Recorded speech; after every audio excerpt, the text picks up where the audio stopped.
सावन में जितने भी सोमवार पड़ते हैं उसमें भगवान भोलेनाथ की बहुत ही विशेष पूजा और कथा कही जाती है।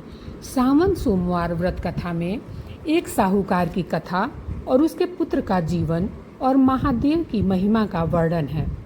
इसे पढ़ने या सुनने से भक्तों की सभी मनोकामनाएं पूरी होती हैं। एक नगर में एक सेठ रहता था। वह बहुत ही धनवान था। उसे किसी चीज़ की कोई कमी नहीं थी, पर वह बहुत दुखी रहता था क्योंकि उसके कोई पुत्र नहीं थी।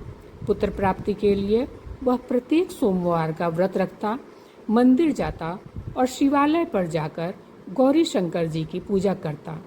उसके भक्ति भाव से पार्वती जी बहुत ही ज़्यादा प्रसन्न हो गई और उन्होंने शंकर जी से विनती की, स्वामी, यह नगर सेठ आपका परम भक्त है, प्रत्येक सोमवार व्रत रखता है, आपकी पूजा करता है, अतः आप इसे एक पुत्र प्राप्ति का आशीर्वाद प्रदान करें, आप इसकी इच्छा को पूरी करें। पार्वती जी की बात सुनकर शंकर जी बोले, हे पार्वती, यह संसार है, कर्म भूमि है। यहाँ जो जैसा कर्म करता है उसको वैसा ही फल प्राप्त होता है। इस सेठ के भाग्य में पुत्र सुख नहीं है। शंकर जी ने पार्वती जी से कहा कि आपकी इच्छा है तो मैं इसे एक पुत्र प्रदान करता हूँ, पर उसकी आयु सिर्फ 12 वर्ष होगी। नगर सेठ यह बात उस मंदिर में बैठा सुन रहा था। वह दुखी हुआ कि मुझे जो भी पुत्र प्राप्त होगा वह सिर्फ 12 वर्ष के लिए होगा, लेकिन शंकर जी ने यह आशीर्वाद दे दिया कि ठीक है, उसे एक पुत्र प्राप्ति होगी।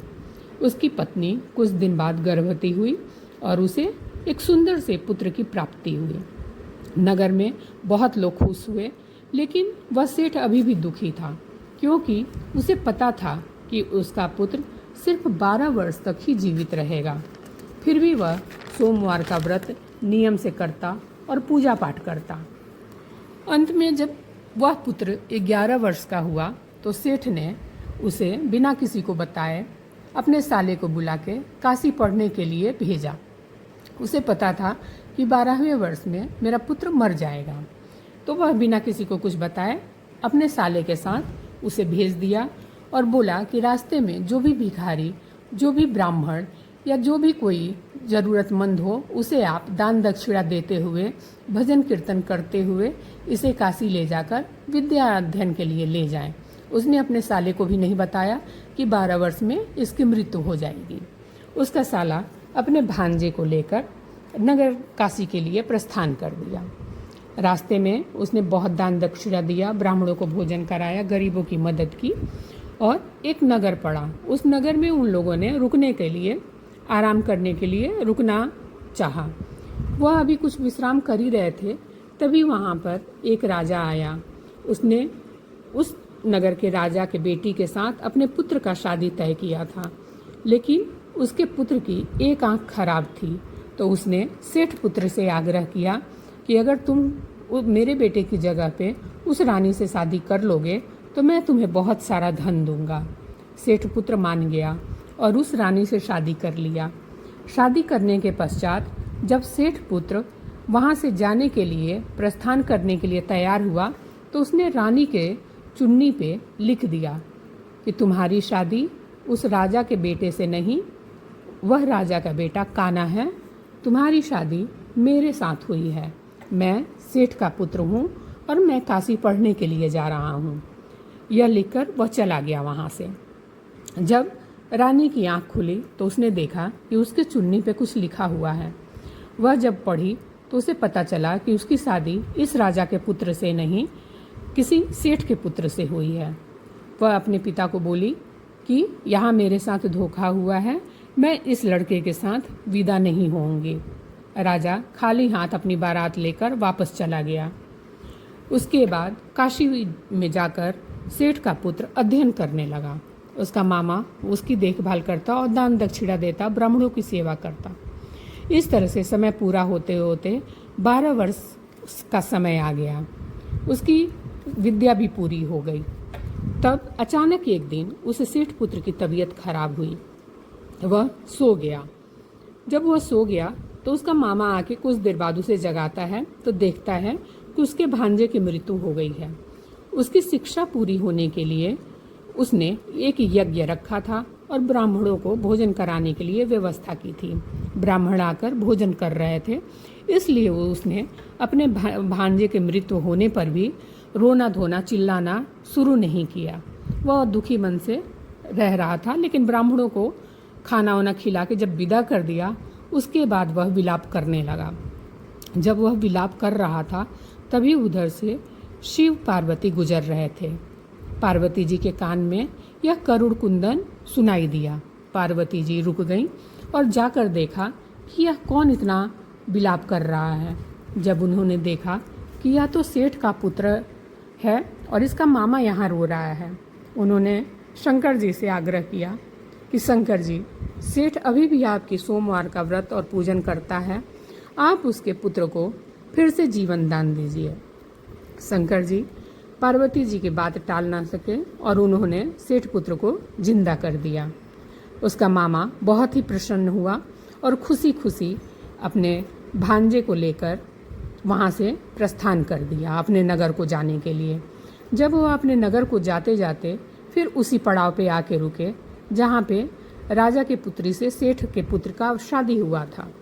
वहाँ बैठे हुए थे, तभी राजा का निगाह उस सेठ पुत्र पर पड़ा और उन्होंने अपने दामाद को पहचान लिया।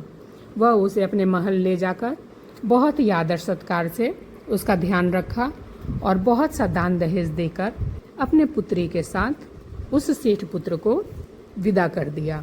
सेठ पुत्र अपनी पत्नी को लेकर और अपने मामा के साथ अपने नगर को पहुंचा। उसके माता पिता बहुत दुखी होकर छत के ऊपर बैठ गए थे कि अगर मेरा पुत्र जीवित नहीं आएगा तो हम लोग यहाँ से कूद के अपने प्राण को त्याग देंगे। जब उन्होंने अपने पुत्र की आवाज़ सुनी तो उन्होंने नीचे देखा उनका पुत्र जिंदा था और वह शादीशुदा अपनी पत्नी को लेकर खड़ा था। फिर सेठ पुत्र बहुत खुशी से अपनी पत्नी के साथ नीचे आए और आदर सत्कार से उन्होंने अपने पुत्र और पुत्रवधू का स्वागत किया और हर्षोल्लास से उन्होंने सोमवार व्रत कथा का महात्म्य सबको बताया और सबसे बोला कि सावन के सोमवार की व्रत कथा अगर आप जब भी करें तो यह कथा जरूर सुने और लोगों को भी सुनाएं। इस कथा को सुनने से आपकी हर मनोकामना भोलेनाथ और पार्वती जी पूरी करते हैं। तो सावन माह में इस कथा का इतना महात्म्य है। आप जब भी सोमवार का व्रत रहें, जितने भी सावन में सोमवार पड़ें, तो इस कथा को आप सुने और दूसरों को भी सुनाएं। इस तरह से जैसे सेठ के पुत्र की उम्र बढ़ी थी, वैसे ही आपके पुत्र की भी, आपके पुत्री की भी, आपके परिवार में भी खुशहाली आएगी और आप लोगों की हर मनोकामना पूरी होगी। तो सावन के सोमवार की व्रत कथा इसी तरह से पढ़ें और सुनें। अगर आप पढ़ नहीं सकते तो आप इसे सुन भी सकते हैं और दूसरों को भी सुनाइए। भगवान भोलेनाथ सब पर कृपा करते हैं, सब पर आशीर्वाद बैठाते हैं। बस आप श्रद्धापूर्वक मन में अच्छा भाव लेके अपना अच्छा कर्म करें और भोलेनाथ का पूजन दूध, दही, घी, शहद और गंगा जल से करें। सोमवार के दिन अगर आप पंचामृत से भोलेनाथ का अभिषेक करते हैं तो यह भोलेनाथ को बहुत ही खुशी प्रदान करता है। आप बेलपत्र 1, 5 या 11 या 108 भी चढ़ा सकते हैं, वह आपकी इच्छा के और मिलने के ऊपर है। इस तरह से आप भोलेनाथ का हमेशा ध्यान रखें, पार्वती जी का ध्यान रखें, शिव परिवार का ध्यान रखें। अगर आपको कोई भी दिक्कत है तो आप सोमवार का व्रत रखें, नियम धर्म से रहें और भगवान का ध्यान करके भगवान से आशीर्वाद प्राप्त करें। इस तरह से सावन में आपको आशीर्वाद प्राप्त होगा।